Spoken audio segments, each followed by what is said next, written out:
अरे उठो राजकुमारी जी। हाँ? सुबह हो गई, सूरज निकलने वाला है। उठो, चलकर गाय का दूध निकालो। उठो।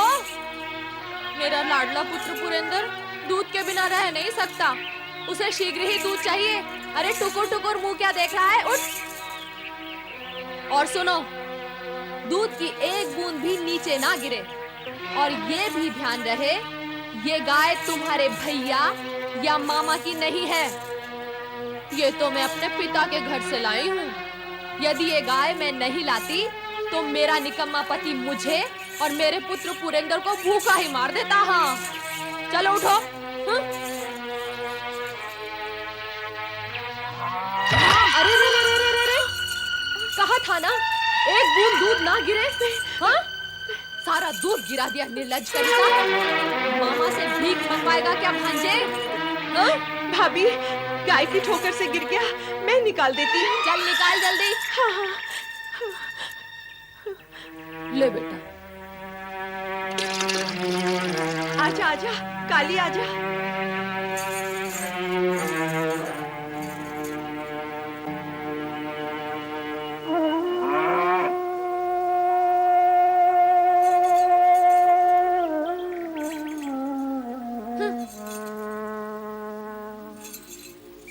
पी ले, जल्दी जल्दी पी।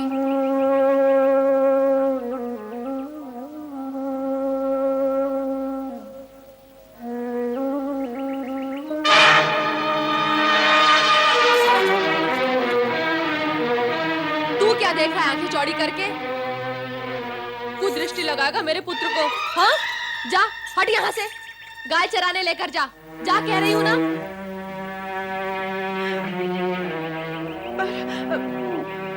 ले और दूध पी ले।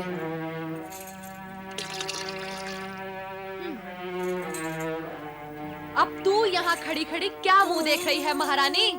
घर का कामकाज कौन करेगा? जा।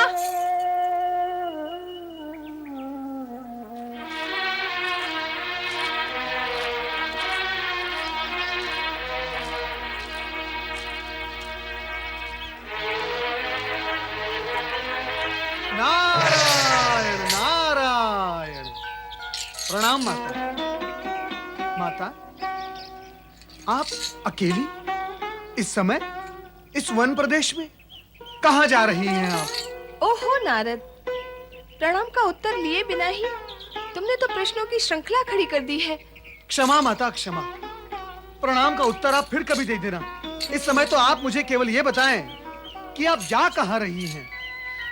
नारद, कैलाश पर मेरा मन नहीं लग रहा था। पुत्रों की स्मृति ने व्याकुल कर दिया है मुझे। दोनों ही मुझसे दूर चले गए हैं। कहाँ चले गए वो दोनों? जैसे तुम्हें कुछ ज्ञात ही नहीं। बुद्धि स्थिति से विवाह करने के पश्चात गणेश तो अपने ससुराल में जा बैठा है और कार्तिकेय ने श्रीशैल पर्वत पर डेरा डाल दिया है। तो ऐसे में मैं कहाँ जाऊं? आप कहीं भी ना जाएं। आप कैलाश की महारानी और हिमालय की राज दुलारी हैं। आपका इस प्रकार कहीं भी जाना उचित नहीं। माता, यदि आप कहती तो भगवान भोलेनाथ आपके लिए वाहन की व्यवस्था भी कर देते। परंतु प्रतीत होता है माता, आप भगवान भोलेनाथ से बिना बताए कैलाश से चली आई हैं। माँ की ममता और पुत्र वात्सल्य ने मुझे इतना व्याकुल कर दिया है कि मैं उन्हें बताए बिना ही अपने पिता के पास जा रही हूँ। घोर आश्चर्य है। इसमें आश्चर्य कैसा नारद? भोलेनाथ की इच्छा के बिना पिता के घर जाने का परिणाम क्या आप भूल गए? अनर्थ को आमंत्रित ना करें। कृपया आप कैलाश लौट जाएं। क्या भगवान भोलेनाथ आपकी कोई भी इच्छा अपूर्ण रहने देंगे?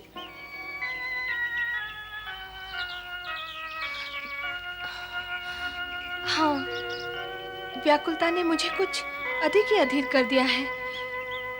मेरा कैलाश लौट जाना ही उचित होगा।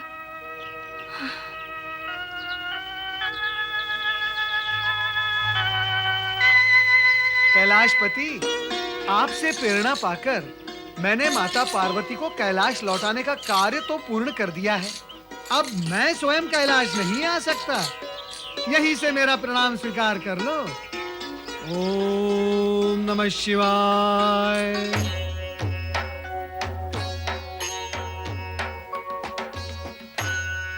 भोलेनाथ तो आज भी समाधि में लीन है। न जाने पार्वती माता कब लौटेंगी। माता पार्वती आ गई। प्रणाम प्रणाम माता। माता प्रणाम। माता प्रणाम। माता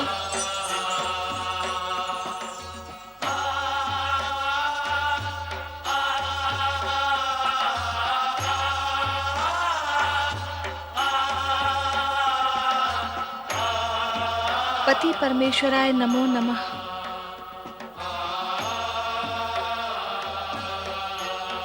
कहाँ चली गई थी देवी?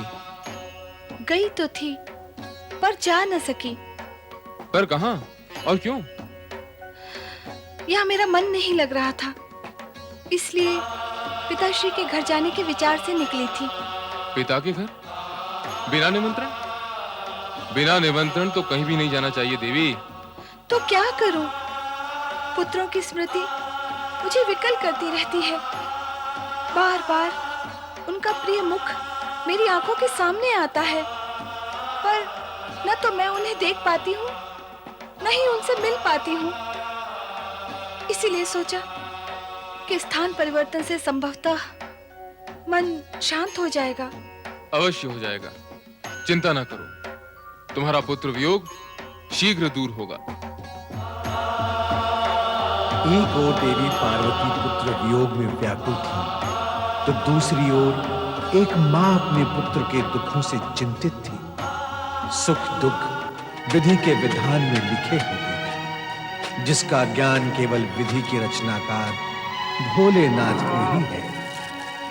देविका की चिंता और उसके पुत्र उपमन्यु के कष्टों का निवारण भी केवल भोलेनाथ के हाथों में ही है।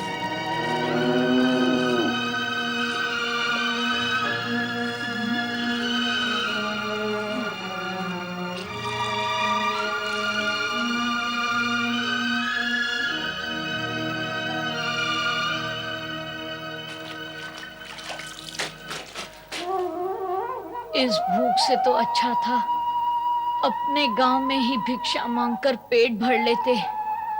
वहां अपमान था, वह तो यहाँ भी है। मारे भूख के प्राण बाहर आ रहे हैं।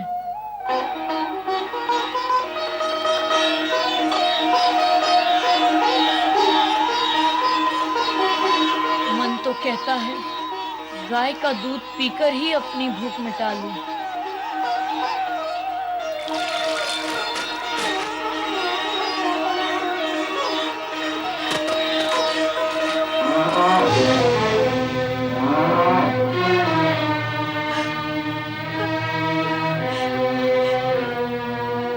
नहीं नहीं, चोरी करना अपराध है।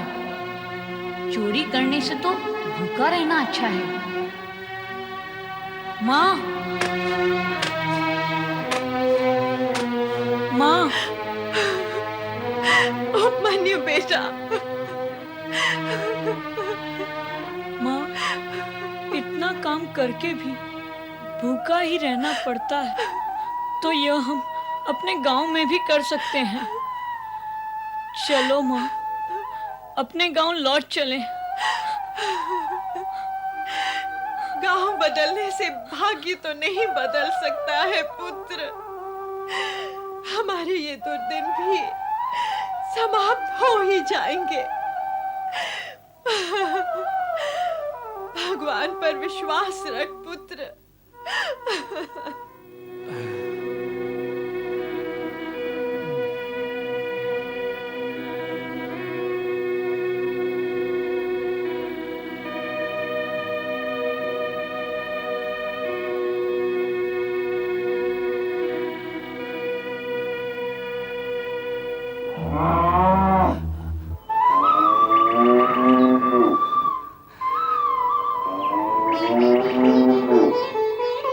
लो बहन, ये मिष्ठान है तुम्हारे और उपमन्यु के लिए। एक यजमान ने दिए हैं। तारा को पता चलता तो ये मिष्ठान पुरंदर को दे देती। लो, तुम और उपमन्यु खा लो। ये लो। मामा मिष्ठान लाए हो हमारे लिए? हाँ उपमन्यु, ये मिष्ठान तुम्हारे लिए है। लो बेटे।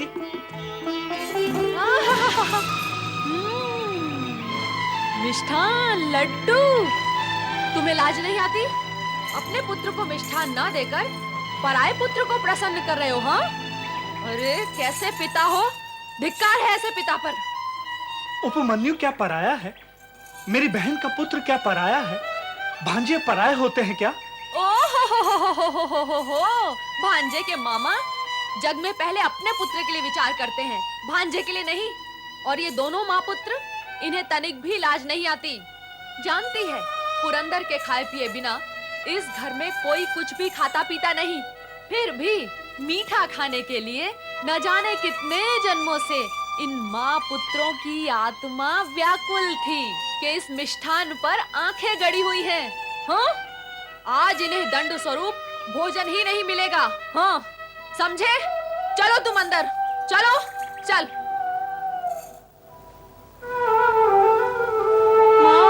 हाँ बेटा, भाग्य का लेखा कोई नहीं मिटा सकता।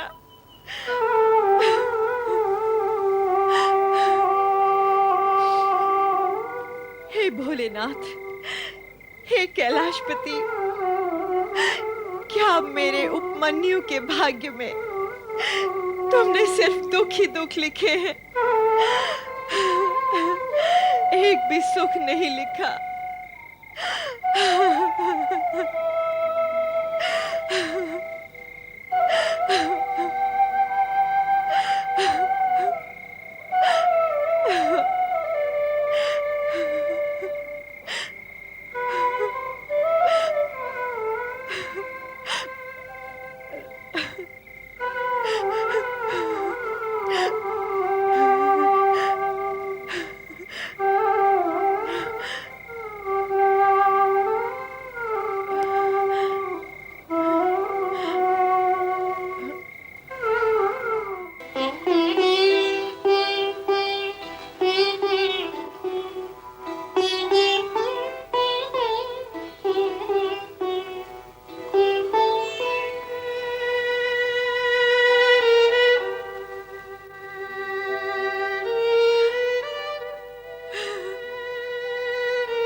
परम देव, देवों के आदिदेव भगवान भोलेनाथ, क्या अपराध किया है मैंने और मेरे पुत्र उपमन्यु ने प्रभु?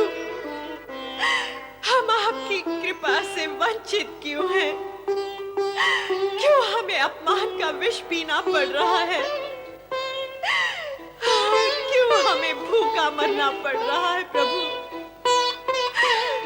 मेरे पति व्याघ्रपाद आपके परम भक्त थे और मानते थे कि शिव भक्ति द्वारा वे शिव धाम तक अवश्य पहुंच जाएंगे। क्या वो सब असत्य था प्रभु? ओम नमः शिवाय, ओम नमः शिवाय।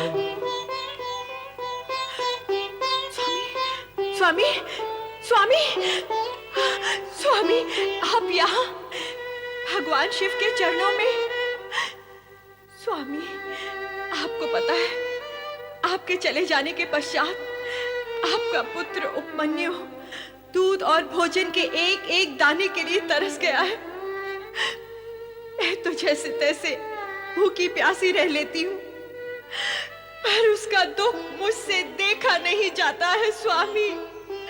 भगवान शिव पर आस्था रखो देविका, भगवान शिव पर आस्था रखो। हमारा पुत्र अभागा नहीं, वो शिव कृपा का पात्र बनेगा। उससे कहो कि वो शिव भक्ति में स्वयं को समर्पित कर दे और श्रद्धा के साथ डूब जाए शिव भक्ति में। सब शुभ ही शुभ होगा, मंगल ही मंगल होगा। सब शुभ ही शुभ होगा, मंगल ही मंगल होगा। सब शुभ ही शुभ होगा, मंगल ही मंगल होगा। सब शुभ ही शुभ होगा, शुभ ही शुभ होगा, मंगल ही मंगल होगा। मंगल ही मंगल होगा।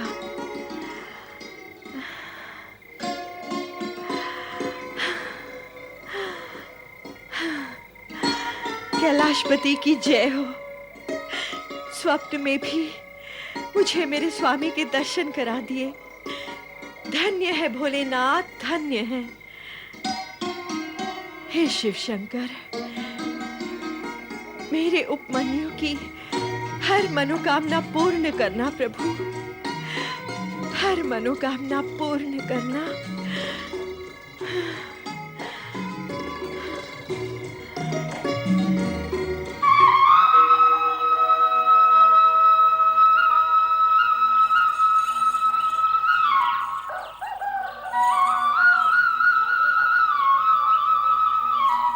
अरे अरे अरे अरे, ला मुझे दे।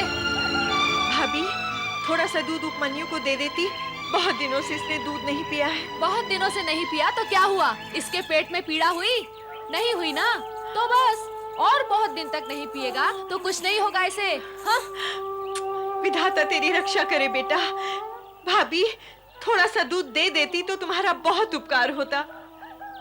देखो ननन जी, दूध के लिए गाय चाहिए, गाय के लिए धन, और धन के लिए भाग्य चाहिए, और वो तुम्हारे पास है नहीं। वो होता तो तुम यहाँ क्यों आती?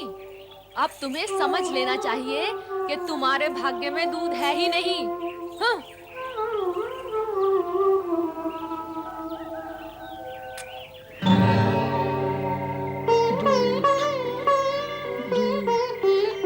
मुझे दूध चाहिए।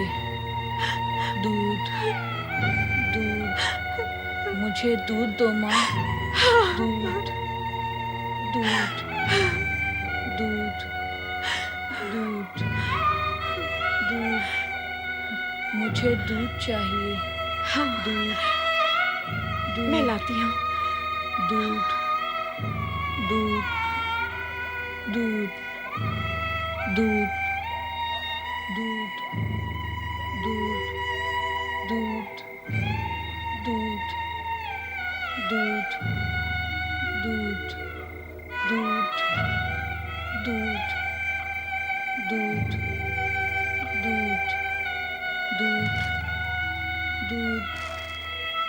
दूध, दूध,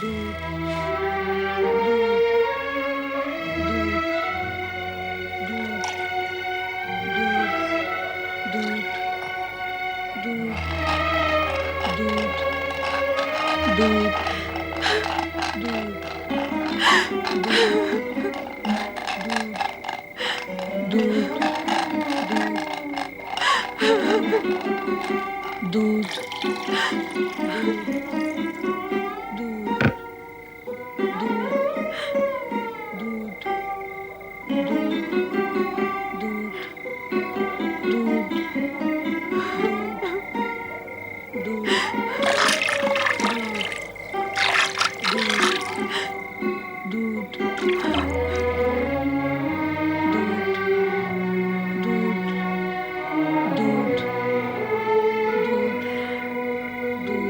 पुत्र उपमन्यु, उठ पुत्र। देख, मैं तेरे लिए क्या लाई हूँ। उठ, दूध पी ले पुत्र। दूध? हाँ।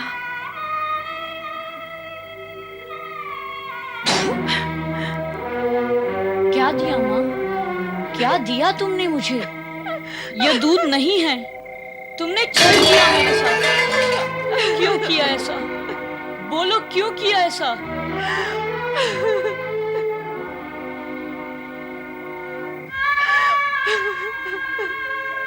रो क्यों रही हो माँ? अरे पुत्र, तेरे और अपने भाग्य को रो रही हूँ पुत्र। मेरे भाग्य में तुझे पिलाने के लिए दूध तक नहीं है। मैं क्या करूं? पुत्र उपमन्यु, तुझे दूध पीना है ना? अरे तो शिव की आराधना कर, भगवान शिव की आराधना कर पुत्र। वे तुझे दूध का सागर प्रदान करेंगे। तेरे पिता की भी यही इच्छा थी पुत्र, कि तू शिव की आराधना करे। शिव की आराधना कर पुत्र। सुन रहा है ना मैं क्या कह रही हूँ? शिव की आराधना कर।